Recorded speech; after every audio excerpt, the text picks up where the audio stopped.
dos textos mais usados para se falar de avivamento é o texto de Atos 2. O texto de Atos 2 é um texto muito conhecido e ele é muito usado para aquecer os cultos. Por quê? Porque toda igreja de hoje em dia deseja viver o que a igreja de Atos viveu. Nós queremos línguas de fogo, nós queremos batismo com o Espírito Santo, nós queremos as curas que os apóstolos faziam, nós queremos a igreja cheia de temor, nós queremos a comunhão que aqueles irmãos tinham, tudo isso nós queremos.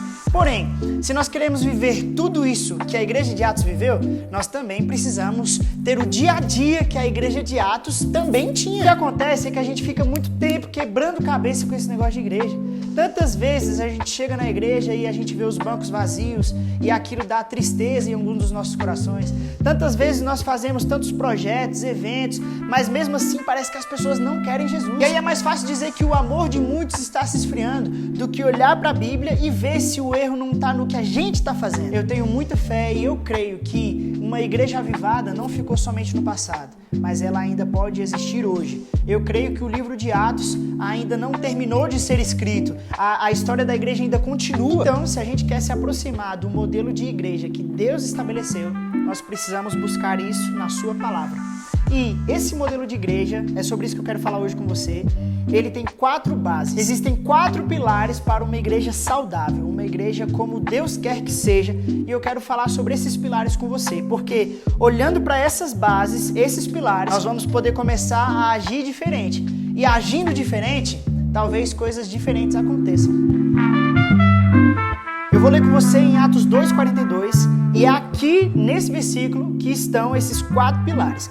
Esses 4 pilares são as únicas coisas que a igreja da atualidade realmente precisa. O resto é só acréscimo. O que a igreja realmente precisa são esses 4 pilares. Atos 2:42 fala assim, ó: E eles perseveravam na doutrina dos apóstolos, na comunhão, no partir do pão e nas orações. Esses 4 pilares são a base da igreja. Era nisso que os apóstolos insistiam, perseveravam incansavelmente dia após dia. É isso que a Bíblia quer dizer quando diz que eles perseveravam. O que significa? Significa que eles insistiam nessas bases. E agora eu quero convidar você a entender de maneira básica o que é cada um desses pilares. O primeiro pilar para uma igreja saudável, assim como era a igreja de Atos, é o pilar da doutrina dos apóstolos, ou então o ensino dos apóstolos. A doutrina, ou então o ensino dos apóstolos, era simplesmente a pregação do Evangelho de Cristo. Por que eu te digo isso? Porque quando a gente fala essa palavra doutrina, pode vir outra coisa na sua cabeça, como se fosse um conjunto de usos e costumes, de regras e tradições, mas não é isso que a Bíblia quer dizer. E eu te provo isso lendo Efésios 2:19. A gente vai entender aqui qual que era a doutrina dos apóstolos. Efésios 2:19 diz assim: Portanto, vocês já não são estrangeiros nem forasteiros, mas concidadãos dos santos e membros da família de Deus. Versículo 20. Edificados sobre o fundamento dos apóstolos e dos profetas, tendo Jesus Cristo como pedra angular. Ou seja, toda a doutrina apostólica tem um fundamento. Qual é o fundamento dos apóstolos? Cristo. Cristo é a pedra angular e nós estamos sendo edificados nele como igreja. Então, a doutrina apostólica tinha um único objetivo de apresentar a mensagem do Evangelho. E quando eu falo Evangelho, talvez venha também uma impressão errada nas nossas cabeças. Como se Evangelho fosse somente sobre as bases da fé. Como se fosse uma mensagem somente para o novo convertido ouvir e que os mais antigos na fé não precisassem ouvir, porque isso é coisa de quem está no início. Quando nós falamos de Evangelho, nós falamos da obra completa, da obra total de Cristo. E aqueles irmãos da igreja primitiva tinham uma necessidade constante de ouvir isso semanalmente. Quem sabe esses irmãos também não se reunissem aos domingos, né? Para ouvir esse ensino dos apóstolos, para ouvir a mensagem do Evangelho, assim como nós fazemos aos domingos. Bom, não sei se a reunião deles era aos domingos, mas uma coisa eu sei, é que eles se reuniam constantemente e é por isso que nós também nos reunimos constantemente para ouvir a mensagem do Evangelho. Agora, o segundo pilar da igreja primitiva, de uma igreja saudável, de uma igreja que nós queremos viver, é a comunhão. A comunhão também não poderia ficar de fora do dia a dia da igreja de Cristo. Se a gente começa a ler ali os primeiros capítulos de Atos, a gente vai ver que a igreja estava em constante comunhão. O início do livro de Atos dá sempre a entender isso, que os irmãos estavam sempre em comunhão. E a gente percebe isso não só na igreja de Atos, mas a gente também percebe isso em outras igrejas lideradas pelos outros apóstolos. Então, peraí, vamos pensar uma coisa. Assim como a igreja era edificada pela mensagem dos apóstolos, quando os apóstolos reuniam todos os irmãos e comunicavam o evangelho para eles, a igreja também era edificada por meio dos irmãos. Os irmãos edificavam uns aos outros. E isso vai ficar mais claro quando a gente lê os ensinamentos de alguns apóstolos. Por exemplo, 1 Tessalonicenses 5:11 diz assim: por isso, exortem-se e edifiquem-se uns aos outros, como de fato vocês estão fazendo. Esse texto é bem óbvio. Aqui o apóstolo Paulo está enfatizando que os irmãos precisam continuar edificando uns aos outros. Eles já estavam fazendo isso. Agora pensa comigo, se esses irmãos de Tessalônica dependessem somente do encontro com o apóstolo Paulo para ouvir a mensagem do evangelho, será que eles permaneceriam firmes? Agora uma pergunta melhor ainda: e se os cristãos do nosso tempo dependessem apenas do culto de domingo para fortalecer a fé, será que eles conseguiriam fortalecer a fé ou ficariam com o coração endurecido pelo pecado? Eu acho que você já sabe a resposta, mas para a gente ter certeza, nós vamos ler Hebreus 3, versículo 12 e 13, que diz assim: cuidado, irmãos, para que nenhum de vocês tenha coração perverso e incrédulo, que se afaste do Deus vivo. Ou seja, o autor de Hebreus aqui está falando para ter um alerta, né?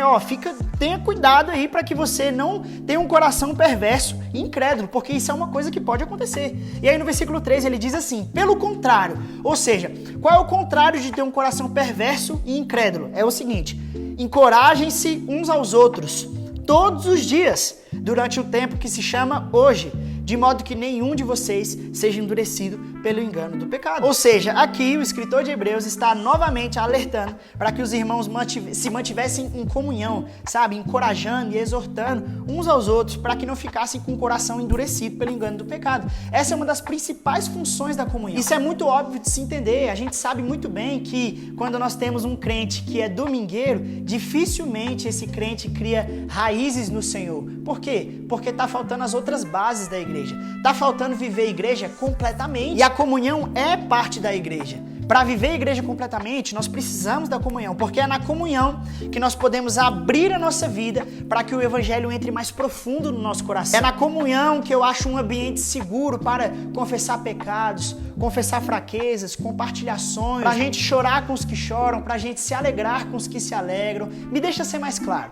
Quantas vezes você não saiu depois do culto para lanchar com seus irmãos e esse momento do lanche foi muito melhor do que o momento do culto? Quantas vezes isso não aconteceu? Se isso já aconteceu com você, não se preocupa não. Você não é um desviado. Talvez era só porque você estava sentindo falta de comunhão mesmo. Da mesma forma que se tivesse muito mais comunhão do que palavra, você também sentiria falta da palavra. Ou seja, todos esses pilares são importantes.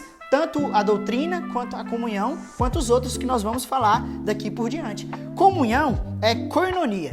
E koinonia significa ter coisas em comum. É ter coisas que nos unem. Coisas que nós podemos compartilhar uns com os outros. E o que nos une? O que nós compartilhamos uns com os outros? É Cristo, meu irmão. Por isso nós precisamos compartilhar Cristo uns com os outros.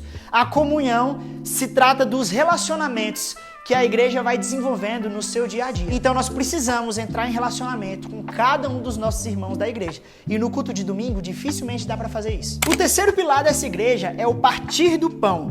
E o partir do pão é uma realidade dupla. Ele fala tanto a respeito da ceia do Senhor, quanto também a respeito de repartir recursos financeiros ou bens. Se você olhar os textos bíblicos que falam a respeito de repartir o pão, você vai ver que você vai encontrar essas duas realidades. Você vai ver que em uma hora desses trechos as pessoas estão falando realmente sobre cear, outra hora elas estão falando sobre repartir bens e outra hora elas estão falando até mesmo das duas coisas juntas. Tem vários textos que mostram essa dupla realidade pra gente. Mas pra gente ganhar tempo, eu quero te mostrar apenas um texto que fala sobre essa realidade dupla da ceia. Esse texto é muito famoso, tá em 1 Coríntios 11, a partir do versículo 17, a gente vai ler junto. Paulo fala bem assim: entretanto, nisto que lhes vou dizer, eu não os elogio, pois as reuniões de vocês fazem mais mal do que bem. Ou seja, Paulo não estava elogiando e ele estava falando aqui de uma reunião que não fazia bem, de uma reunião que fazia mal. Versículo 18. Em primeiro lugar, eu ouço que quando vocês se reúnem como igreja,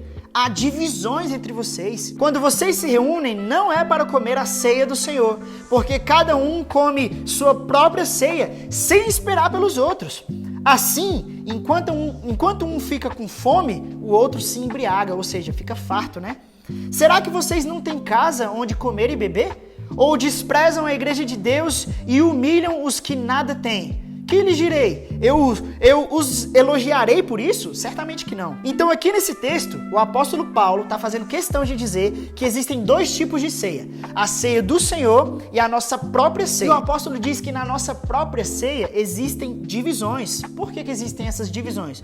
Porque nós comemos sem esperar uns pelos outros. E dessa forma, enquanto um fica com fome, o outro enche a barriga. É bem isso que o texto quer dizer. Naquela época, isso acontecia porque as pessoas que tinham condições melhores, elas chegavam mais cedo para a ceia e elas já começavam a comer sem esperar pelos outros. E os que tinham menos condições, talvez os que trabalhassem até mais tarde, chegavam depois e acabavam comendo o resto. Agora pensa comigo, vamos pensar, por que Paulo está falando sobre o cuidado com o próximo quando o assunto é ceia do Senhor? O que uma coisa tem a ver com outra? Eu te digo, essa é a realidade dupla da ceia. Na ceia do Senhor, a conexão com Deus não é somente vertical, né, de cima para baixo. Ela também é horizontal, quando eu olho para o meu irmão e cuido dele também. Na mesa da nossa própria ceia, podem até existir diferenças, mas na mesa da ceia do Senhor não existem diferenças.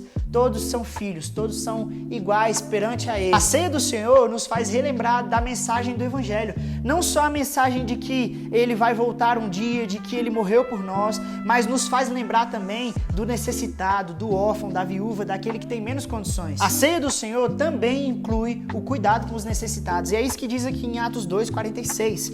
Eles partiam o pão em suas casas e juntos participavam das refeições, com alegria e sinceridade de coração. Por que eles faziam isso? Não era simplesmente um ritual espiritual de conexão com Deus, mas era também um ato de amor para com o irmão do lado, com o irmão que estava próximo. Então, o partir do pão tem essa realidade dupla. É uma conexão com Deus, mas também uma conexão com os irmãos. Como isso se configura no dia de hoje? É simples. Nós vamos tomar a ceia, nós vamos ter esse memorial do Evangelho, do sacrifício do Senhor, anunciar a morte até que Ele venha, mas nós também vamos discernir o corpo. É isso que fala nos versículos seguintes aqui, a partir de 1 Coríntios 11, versículo 17. Isso significa que no momento da ceia, a gente não vai somente fechar os olhos e examinar a si mesmo, mas nós também vamos abrir os olhos e olhar para o irmão do lado. Assim como a igreja tem um momento de doutrina dos apóstolos, assim como a igreja tem um momento de comunhão, ela também tem um momento de partir do pão. O partir do pão não é somente a ceia, mas é também o cuidado com a obra de Deus. É o repartir dos nossos recursos financeiros, é colocar o nosso tesouro onde o nosso coração também está. Isso também é partir do pão. Então nós já vimos 3 pilares: doutrina dos apóstolos, comunhão e partir do pão. E o último, nós sabemos muito bem o que é. São as orações. A identidade da igreja é a casa de oração. E oração, meu irmão, é intimidade com Deus. Os nossos irmãos da igreja primitiva levavam oração tão a sério que eles tinham momentos definidos para isso. Assim como eles tinham momentos para a doutrina dos apóstolos, assim como eles tinham momentos para partilhar o pão, assim como eles tinham momentos para comunhão, eles também tinham momentos para orar. E isso fica claro quando a gente lê aqui Atos 3, versículo 1. Fala bem assim: certo dia, Pedro e João estavam subindo ao templo na hora da oração, às 3 horas da tarde. Ou seja, aqui fica claro que tinha um horário para oração. E que horário era esse? Às 3 da tarde. Mas o interessante mesmo é o que acontece bem na hora da oração nesse dia. É só a gente continuar lendo o texto. Atos 3, versículo 2 fala bem assim: estava sendo levado para a porta do templo, chamada Formosa, um aleijado de nascença, que ali era colocado todos os dias para pedir esmolas aos que entravam no templo. Vendo que Pedro e João iam entrar no pátio do templo, esse aleijado pediu esmola para eles. Pedro e João olharam bem para ele e então Pedro disse: olhe para nós. O homem olhou para eles com atenção, esperando receber deles alguma coisa. Então o homem estava esperando receber o quê? Talvez uma esmola, um dinheiro. E aí, versículo 6 fala bem assim: disse Pedro: não tenho prata nem ouro, mas o que eu tenho, isto lhe dou. Em nome de Jesus Cristo Nazareno, ande. E segurando pela mão direita, ajudou-o a levantar-se. E imediatamente os pés e os tornozelos do homem ficaram firmes. Glória a Deus por isso. E de um salto o homem pôs-se de pé e começou a andar. Depois entrou com eles no pátio do templo, andando, saltando e louvando a Deus. Pedro e os outros apóstolos só tinham essa autoridade aqui para executar esse milagre, porque eles não deixaram de lado o pilar de oração da igreja. A oração é a prática final dos outros 3 pilares, porque se não houver oração, a comunhão, O ensino dos apóstolos e o partir do pão fazem da igreja simplesmente mais um ajuntamento qualquer. E essas eram as 4 bases dessa igreja. O dia a dia dessa igreja funcionava com esses 4 pilares: ensino dos apóstolos, comunhão, partir do pão e orações. Irmão, eu realmente não sei em qual dia da semana os apóstolos organizavam cada uma dessas tarefas. O que eu sei é que nenhuma dessas tarefas ficavam de lado. E o resultado disso a gente consegue ler no versículo seguinte ao nosso versículo principal, que é Atos 2:42. Vamos ler Atos 2:43. Todos estavam cheios de temor e muitas maravilhas e sinais eram feitos pelos apóstolos. Nossa, irmãos, será que nós não queremos isso para as nossas igrejas? Será que nós não queremos que todos estejam cheios de temor pelo Senhor? Nós não queremos que os apóstolos do nosso tempo, quer dizer, os nossos pastores, nós não queremos que eles executem milagres, nós não queremos que eles executem maravilhas, nós queremos isso. O versículo 44. Os que criam mantinham-se unidos e tinham tudo em comum. Isso não é comunismo não, meu irmão. Isso é evangelho. Isso acontecia porque a igreja tinha base, a igreja tinha fundamentos. Vendiam suas propriedades e bens e os distribuíam conforme a necessidade de cada um. Aqui não havia necessitados, porque conforme a necessidade de cada um, os bens eram distribuídos, porque havia um amor genuíno no coração daquelas pessoas. Todos os dias continuavam a reunir-se no pátio do templo, partiam o pão em casa. Juntos participavam de refeições com alegria e sinceridade de coração, louvando a Deus e tendo a simpatia de todo o povo. E o Senhor lhes acrescentava diariamente os que iam sendo salvos. Isso é maravilhoso, meus irmãos. O próprio Deus ia acrescentando pessoas a essa igreja. Sabe como eu vejo que isso acontecia? É porque as pessoas olhavam para aquilo e falavam bem assim: meu Deus, eu quero ser dessa igreja. Quem é que não queria ser dessa igreja? Se nós tivéssemos uma igreja hoje, aqui, tal qual como a igreja de Atos, e provavelmente nós temos igreja nesses caminhos, você vai ver que o Senhor direciona essas pessoas para essa igreja, porque esse tipo de igreja é o tipo de igreja que Deus quer, é o modelo de igreja que Deus colocou em sua palavra para que nós pudéssemos seguir também. Mas uma coisa muito triste tem acontecido, meu irmão. Talvez nós, como igreja, estamos valorizando demais alguns pilares e esquecendo de outros. E não dá. O pilar tem que sempre estar no mesmo nível. A gente sempre tem que fazer todas essas coisas. Não dá para ignorar um e deixar outro. É tudo junto. Nada aqui é opcional. Imagina que tragédia, por exemplo, uma igreja que se reúne no templo no domingo, mas não tem comunhão fora dele durante a semana. Olha que tragédia. É culto atrás de culto, mas os irmãos não conseguem entrar em relacionamento profundo. Então eles não têm espaço para confessar pecados, fraquezas, tentações. Eles não têm espaço para conhecer melhor uns aos outros. Eles não têm espaço para perdoar. Por quê? Porque eles somente se reúnem para ouvir uma palestra. Meu irmão, não deveria ser assim, porque se a gente se reúne para ouvir o ensino dos apóstolos, mas a gente não se reúne para ter comunhão, a igreja fica desnivelada, fica capenga. Nós precisamos tanto de um quanto de outro. Agora imagine o contrário também. Imagina que tragédia. Uma igreja que se preocupe somente com a comunhão dos irmãos e desvalorize as orações, desvalorize o ensino, porque isso está muito chato e os irmãos não estão nessa mesma sintonia, nessa mesma vibe. Imagine, por exemplo, um líder de jovens que só promove gincanas para esses jovens com o intuito de ter uma comunhão para eles, mas esquece da parte do ensino. Olha só, gincana não tem problema. A gente pode promover gincana em momentos de comunhão, mas se a gente não tiver ensino e oração, a gente só perdeu tempo. Isso aqui vai virar só mais um clubinho de amigos. E isso não é um clubinho de amigos, isso é a igreja do Senhor. Agora imagina, por exemplo, que a gente esquece todos os outros pilares e nós focamos somente no pilar da oração. Não, nós vamos agora só orar, só orar. Será que não seria somente mais uma religião com os seus devotos em ação? E se a gente focasse somente no partir do pão, naquele sentido de cuidar do próximo? Será que não seria apenas mais uma ONG ou algum tipo de ação social? O que eu quero dizer com isso tudo é que eu e você precisamos ficar interessados em obedecer o modelo de igreja que foi estipulado por Deus. Nós precisamos ter os nossos olhos atentos para as Escrituras, para perceber o que Deus quer que a gente faça. Se Deus quer que nós oremos mais, que nós tenhamos comunhão uns com os outros, se Ele quer que nós tenhamos mais zelo pela ceia, pelo partir do pão com o nosso próximo, com cuidado com o próximo, ou se Ele quer que, ou se na nossa igreja às vezes está faltando ensino a respeito do Evangelho e por falta de ensino o povo está se corrompendo. Eu quero encerrar esse vídeo dizendo coisas que talvez até você já saiba, mas tenha em mente uma coisa: ser igreja não é sobre ir para um prédio, um templo, se reunir com pessoas no domingo à noite e só isso. Igreja é mais do que isso. A igreja do Senhor te cobra envolvimento. E eu tenho certeza que quando nós nos envolvemos com todos esses pilares, com todas essas bases, nós podemos nos aproximar da vontade de Deus para a nossa igreja. Então, valorize sim o culto de domingo na igreja, valorize sim o ensino do pastor, mas também valorize a comunhão com seu irmão. Também valorize a ceia do Senhor, o partir do pão, as ofertas e os dízimos. Também valorize os momentos de oração juntos. A ideia desse vídeo e dessa palavra não é simplesmente reunir conceitos bíblicos